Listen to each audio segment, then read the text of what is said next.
Hey YouTube, it's Dimitri from BiancoLand, and today we're going to do some seed planting for 2018. So as you can see, we're just getting some dirt ready. I paid a lot of money, it's like $625, $650 for 12 yards of dirt. I'm using this to fill all of my raised beds because in Texas we have black clay.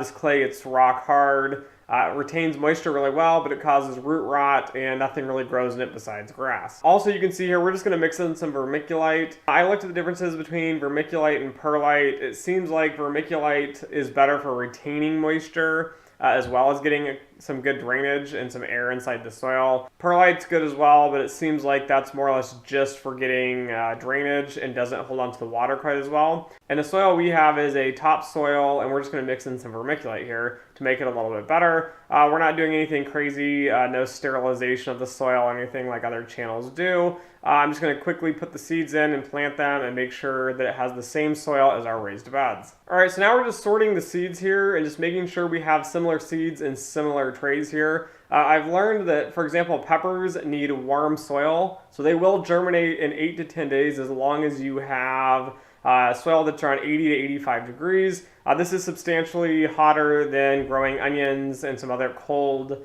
vegetables. So we're actually going to use this stick here and just have a 1/4 inch measure on the end of it, and then we're going to go ahead and plant in these seeds. We're putting 2 holes per 2 by 2 inch square. This is just an estimate, but we're just going to go in here and plant a few seeds. I'm not going to bore you with a lot of video, but we're going to get in here and plant probably 3 of these containers. These containers are 3 feet by about 7 inches. Now that the seeds are planted, we're going to mist these with some water. I use a squirt bottle to keep the soil moist on top. I usually water them twice a day, so I mist them typically in the morning or at night.